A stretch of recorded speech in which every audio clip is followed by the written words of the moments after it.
Olá pessoal, sejam bem-vindos a mais um vídeo do canal O Mundo da Incerteza. E esse é o primeiro vídeo de dois vídeos de álgebra linear. Nesse vídeo vou apresentar os conceitos de matrizes e sistemas lineares, para no próximo vídeo definir espaços vetoriais. Matrizes são ensinadas no ensino médio e muitas pessoas as acham inúteis, mas elas são de fundamental importância para vários ramos da física, computação e também engenharia.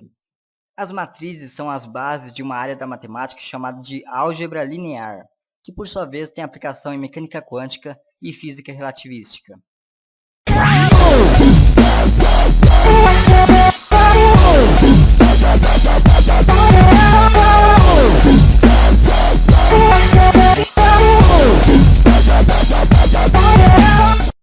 Matriz é melhor definida como sendo uma lista de elementos, uma lista que possui linhas e colunas. Cada elemento é identificado pela sua posição na linha e na coluna. Como matrizes notórias que podemos citar, é a matriz coluna, formada por apenas uma coluna, a matriz linha, formada apenas por uma linha, as matrizes quadradas, onde o número de linha é igual ao número de coluna. Também existem as matrizes triangulares, subdivididas em inferior e superior. Na inferior, todos os elementos acima da diagonal principal são nulos, e na superior, todos os elementos abaixo da diagonal principal são nulos. E existe também a matriz identidade, onde os elementos de sua diagonal principal são unitários. A ordem de uma matriz quadrada é a quantidade de linhas e colunas que ela tem. Uma matriz de ordem 3 tem 3 linhas e 3 colunas. A soma de duas matrizes da mesma ordem se dá somando elemento por elemento. O mesmo vale para a subtração. A multiplicação de uma matriz A por um número lambda é todos os elementos de A multiplicados por esse número lambda. A multiplicação entre duas matrizes é um pouco mais complicada e trabalhosa. O primeiro requisito é que o número de colunas da primeira matriz seja igual ao número de linhas da segunda matriz.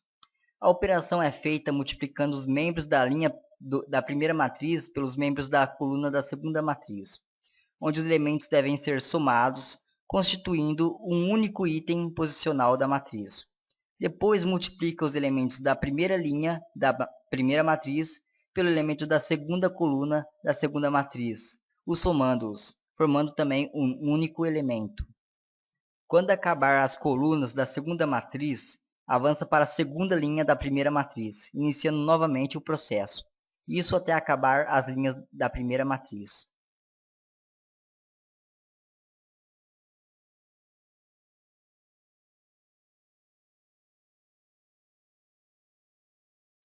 A multiplicação entre matrizes não é comutativa, ou seja, nem sempre A vezes B é igual a B vezes A.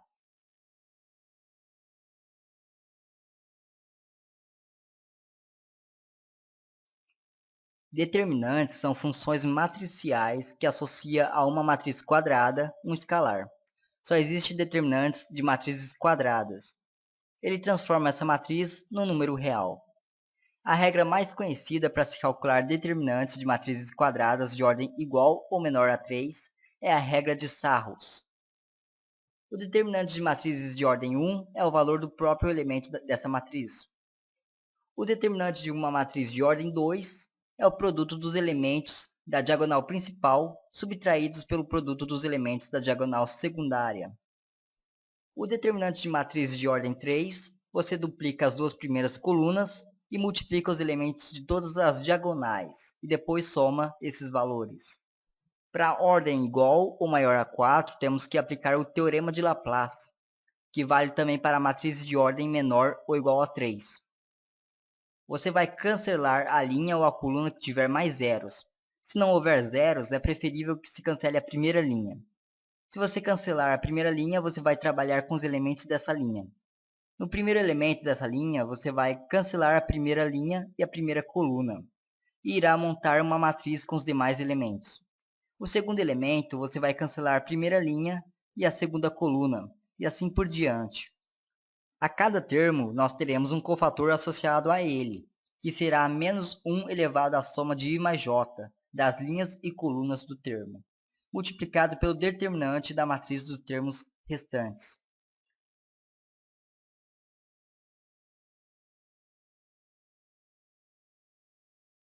O determinante dessa matriz será dado pela soma de todos os elementos da linha ou coluna que você escolheu, multiplicado pelo seu respectivo cofator. A matriz formada por todos os cofatores é chamada de matriz dos cofatores.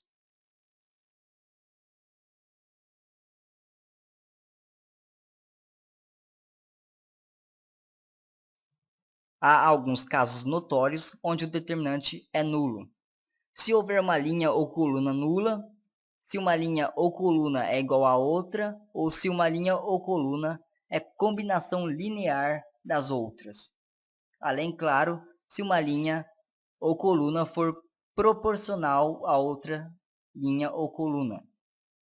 O determinante não se altera quando somamos a uma linha ou coluna uma combinação linear de uma linha ou coluna paralela. Temos também outros tipos de matrizes. A matriz transposta de A é você pegar as linhas de A e transformá-las em colunas. O determinante de A transposta é o mesmo que o de A. A matriz transposta dos cofatores recebe o nome de matriz adjunta, e ela será importante no próximo vídeo. Ou seja, você usa o teorema de Laplace na matriz A, monta a matriz dos cofatores e transpõe ela, formando a matriz adjunta. Se uma matriz tiver um determinante não nulo, ela é invertível. A matriz inversa de A é o coeficiente 1 sobre o determinante de A multiplicado pela matriz adjunta de A.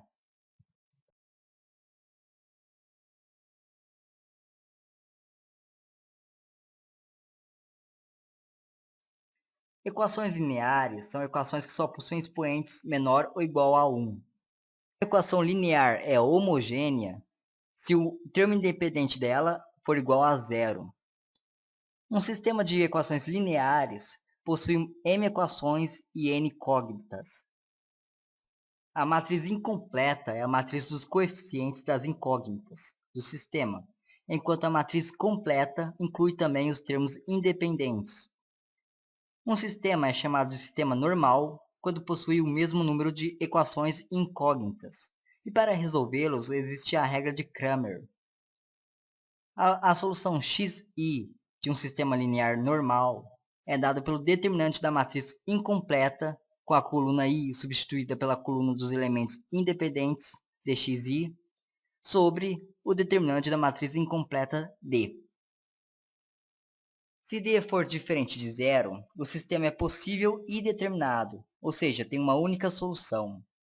Se para matrizes incompletas de ordem menor ou igual a 2, o determinante d é igual a zero, ou para matrizes de ordem maior ou igual a 3, os determinantes independentes não forem proporcionais, teremos um sistema linear possível e indeterminado, isto é, possui infinitas soluções. Se d for igual a zero e dxi for diferente de zero, o sistema não possui solução, ou seja, é um sistema impossível. Sistemas lineares que possuem matrizes dos coeficientes com ordem superior a 3 precisam ser resolvidas por escalonamento, também chamado de método de Gauss-Jordan.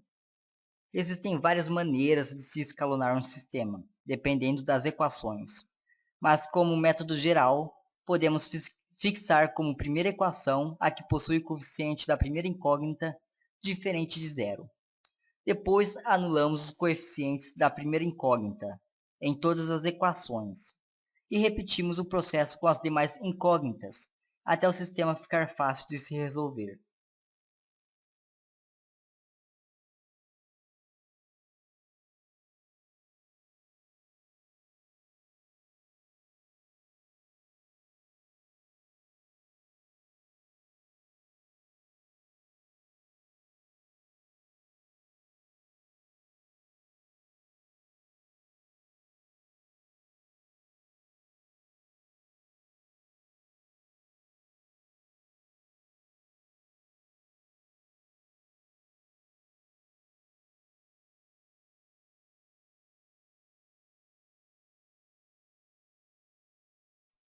Bem, pessoal, vou ficando por aqui. Se gostaram, não se esqueça de dar um joinha e se inscreva em nosso canal. E até o próximo vídeo.